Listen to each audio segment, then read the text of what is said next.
Vamos falar hoje agora do mutirão da maconha. Essa eu vou brigar com o PT. Começa hoje o mutirão para revisar processos de pessoas condenadas por tráfico de drogas, que foram flagradas com maconha em pequena quantidade. A iniciativa é liderada pelo Conselho Nacional de Justiça, que cumpre determinação do Supremo Tribunal Federal. Ano passado, a Corte definiu que portar até 40 gramas de maconha dá mais ou menos uns 120 cigarros no bolso. Ou cultivar até 6 plantas fêmeas da erva configura uso pessoal e, portanto, não pode ser enquadrado como crime. Meu querido Luiz Augusto Durso, você que não fuma maconha, mas se você andasse com 120 cigarros de maconha, você ia se intoxicar, hein? Ainda mais na porta de uma escola, esperando o horário escolar, as crianças e adolescentes saírem. Eu tô com uma sacolinha com 120. Ah, não são 120, tá bom. Fica só 40, tá mais purinha a maconha? 40 cigarros de maconha, eu tô parado na porta da escola esperando o adolescente sair.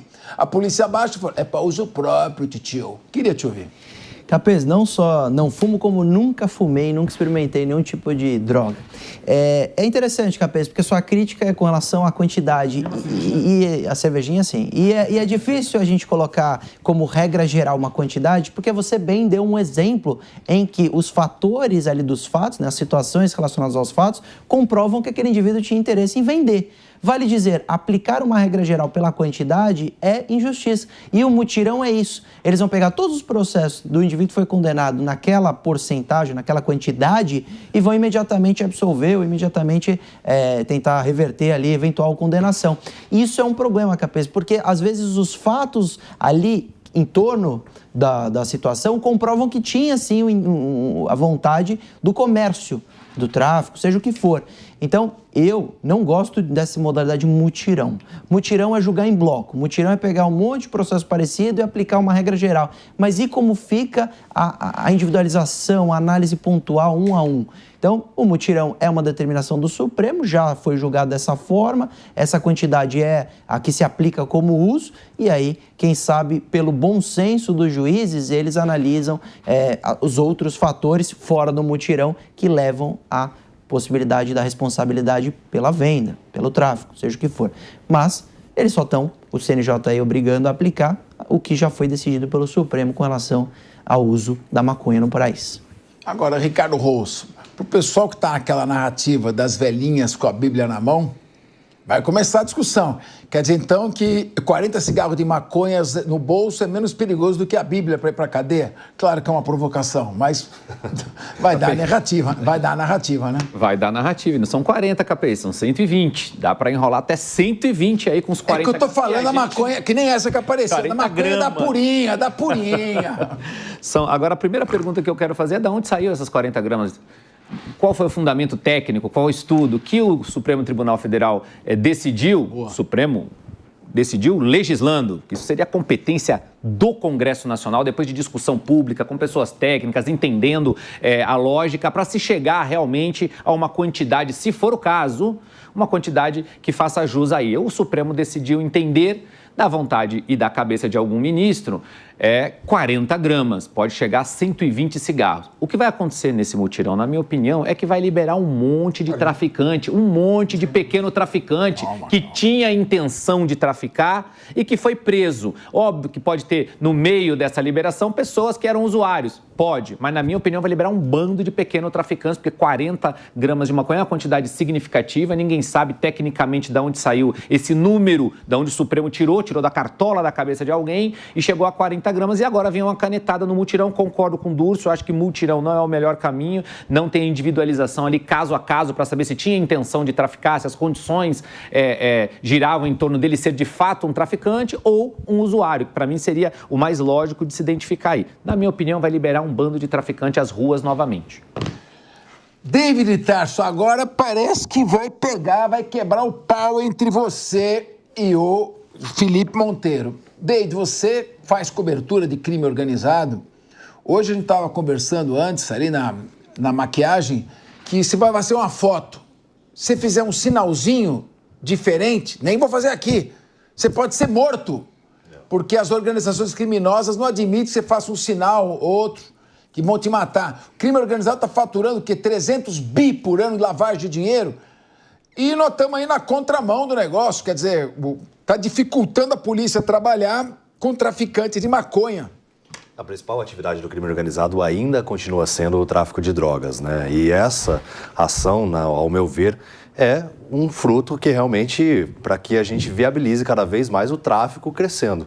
Porque tem algumas questões, né, que precisam ser levadas em conta. Se a pessoa tinha balança de precisão, se ela tinha caderninho de anotações. Então essa cartilha os bandidos já estão seguindo de eliminar. Eles estão indo você mesmo deu a composição aqui, 40 gramas dá para fazer 120 cigarros. Então eu enrolo alguns ali, pode ser que um ou outro esteja fora da medida, não precisa de uma balança de precisão. Eu estava debatendo com um advogado criminalista uma vez, amigo meu, grande amigo, só que ele é pró-drogas, né? Aí ele falou para mim, não dá para fazer 120 não, só 60. Bom, então fica 60 cigarros. Seu cigarro era maior, né? Mas é exatamente isso que a gente tem a questão. E o que me preocupa bastante em relação a isso é que muitas vezes eu já fui fazer diversas operações, hoje a gente não pode mais, né? Até mesmo porque dá ali até mesmo abuso de autoridade, caso a autoridade policial deixe a gente entrar. Mas quantas e quantas operações a gente foi realizar e aí pegava o delegado e falava assim, a gente vai hoje no principal traficante aqui da cidade, cidades pequenas, eu cobria, fazia coberturas no interior. E às vezes chegava lá na casa, encontrava 20 gramas, 10 gramas do principal traficante da cidade. Ou seja, os cães farejadores ali no ambiente conseguiam só farejar aquilo, mas o cara vendia droga. E aí a gente tem questionamentos relacionados à fundada suspeita, que a gente viu já criminosos sendo liberados pela justiça com 500 quilos de maconha, porque segundo a análise do juiz não houve fundada suspeita, e há o questionamento então por parte do policial. Se a pessoa morar então numa periferia ou for negra ou algo do gênero, né, aí entra também essa discussão, qual que foi o fundamento que você utilizou para realmente abordar aquela pessoa e prendê-la? Ela não pode ser usuária, aí fica essa discussão no campo ideológico, sabe? É isso que é muito subjetivo em relação a toda essa situação das 40 gramas, de você estabelecer 40 gramas ou 6 plantas fêmeas, porque você dá margem para interpretações e aí, dependendo da interpretação, aquele que é realmente traficante acaba não sendo preso. E agora vai ser liberado, pelo jeito, né? Beleza. O Felipe Monteiro, eu quero te ouvir, eu sei que você tem uma argumentação na linha mais sociológica da discriminação e da seletividade da polícia na abordagem. Acho que é interessante trazer essa linha. Mas, pelo amor de Deus, me explica, 40 gramas, por mais seletividade que possa ser, existe preconceito sim na abordagem, o cara está com 100 cigarros de maconha com ele. Isso é para uso? Explica para mim, por favor, que eu quero entender. Ô, Capês, o que eu acho impressionante é que vocês não se indignam com a distorção e com a injustiça na aplicação da lei, né? Como é que era antes? Como é que era antes da decisão do STF? Vamos lembrar, né, no estudo do CNJ sobre o assunto. Um analfabeto era considerado traficante se portasse 32 gramas. Já uma pessoa com ensino médio era considerado traficante se portasse 40 gramas. Olha a diferença do ensino médio para o analfabeto.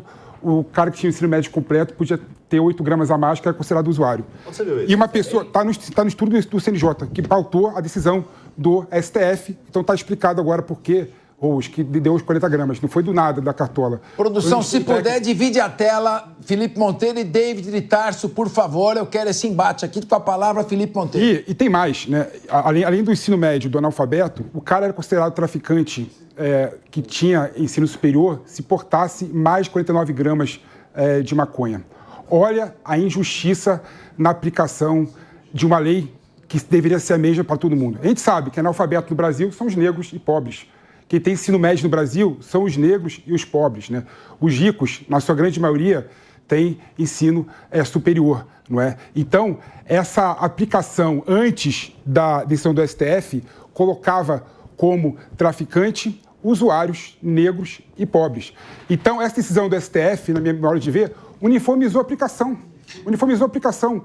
40 gramas é negro, pobre e rico, tem a mesma aplicabilidade e execução à legislação, que já no artigo 28, a lei antidrogas, já divide e separa o usuário do traficante. Mas você não acredita que essa lei, ela, em vez de, em favor de realmente combater o crime organizado e combater os traficantes, ela acaba descredibilizando o trabalho da polícia? Porque aí você, a polícia tem que ser melhor. Qual foi a fundada suspeita que você teve? Por que você abordou aquela pessoa? Pelo contrário, David. Por que você está abordando? A polícia tem que ser melhor agora. A polícia, para prender uma pessoa com menos de 40 gramas como traficante, tem que fazer uma investigação séria, tem que provar que o cara realmente é traficante, tem que provar claramente com evidência que o cara é traficante, não é usuário. Eu já vi pessoas sendo liberadas com imagens. Não é uma decisão, imagens não é uma do cara decisão. vendendo. Escuta, David, não é uma decisão que independe de prova e vai ser aplicada de forma automática para todo mundo. Se o cara tem 40 gramas de maconha e ele é traficante porque tem provas que mostram que ele é traficante,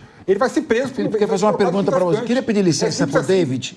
Eu queria pedir licença para o David fazer uma pergunta para você, manter a palavra. Não, quero manter a palavra com você. Eu queria que você explicasse esse estudo que diz que, no qual o Supremo se baseou, que até 40 gramas de maconha é para uso próprio. Eu queria entender esse estudo. Não, pega o estudo. Não, queria isso, não. Você falou, você deve conhecer.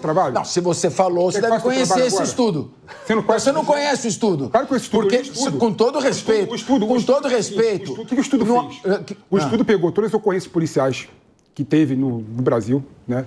E falou assim, gente, as pessoas consideradas traficantes com ensino superior se portasse mais de 39 gramas de maconha. Já quando era analfabeto, essa mesma pessoa era traficante com 30 gramas de maconha. Ou seja, tem uma distorção clara e tem uma justiça na aplicação da lei. Mas aí também não tem a questão... Me desculpe, Felipe. Me desculpe, o David e Felipe, desculpe. Esse estudo faz a partir de uma comparação de abordagens. A comparação tem que ser no estudo científico do potencial da droga de causar dependência. 40 cigarros dizer que é para uso próprio, nem você, nem o Piperno, nem ninguém vai me convencer disso. Eu acho engraçado que você tem um argumento de tiozão agora, que agora escancara a sua idade, Capês.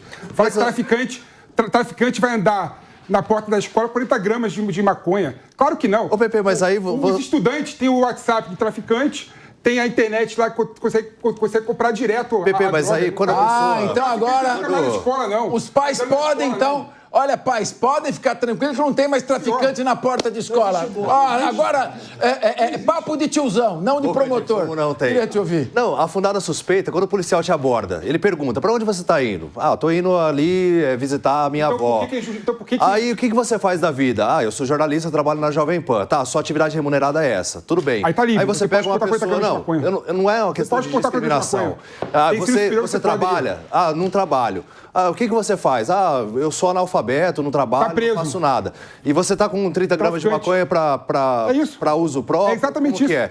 Então, a fundada suspeita é com base nisso. É exatamente isso, David. Claro que a gente Você é pobre, é preto, tá com 30 gramas de maconha e você é considerado traficante. Não é uma questão de discriminação, Se você é rico, ensino superior, 40 gramas de maconha, você é considerado usuário. Isso tá no estudo, cara. Basta ler o estudo. Mas tá no estudo porque existe fundada suspeita, é isso. Se a pessoa não tem uma atividade remunerada, não tem nada que ampara ela, que ela realmente trabalha e gera renda, que gera renda... Se tem atividade remunerada, se é pobre, é traficante. Não é, essa pessoa tá com 30 gramas de maconha, deu 35. Mas não tem atividade remunerada. Fala o que você falou, repete o que você falou. Não tem atividade remunerada, é pobre, de nível superior, é traficante. Essa pessoa não tem. De que forma que ela tá obtendo renda? E até mesmo para conseguir comprar a droga. Preconceituoso, David. Preconceituoso o quê? Você não tá vendo o nível do preconceito que você tá falando. O quê? Vamos ver. O seguinte, se o cara não tem renda e tá 40 gramas de maconha, ele já é automaticamente traficante, não usuário. Você avança na investigação, você chega no cidadão e fala assim, meu amigo, o que você faz? Eu não tenho trabalho. Tá, a gente encontrou aqui 30 gramas de maconha no seu carro, que aí tá abaixo daquele teto de 40 gramas. E de que forma que você comprou isso daqui? Não, eu comprei para consumo próprio. Tá, você não trabalha, você não tem atividade remunerada, então o que você faz para conseguir consumir toda essa droga? Mas é um preconceito. Meu amigo... Desculpe, David, isso não é preconceito, isso é perfil. A polícia tem perfil. O senhor está lá, ele não trabalha. Atividade, ajudante geral. Aí eu tô com 40, tô com 120 cigarros. Tô com 120 cigarros de maconha na mochila. E minha profissão não é muito. Eu faço uns bicos. Isso é grave. E tô com 120 cigarros de maconha. Isso não desperta suspeita que é para tráfico? Exatamente. Agora, se tiver um ricão com 120 cigarros de maconha, eu também acho que é traficante também. Porque ele está andando com 120 cigarros, ele vai ceder para outra pessoa.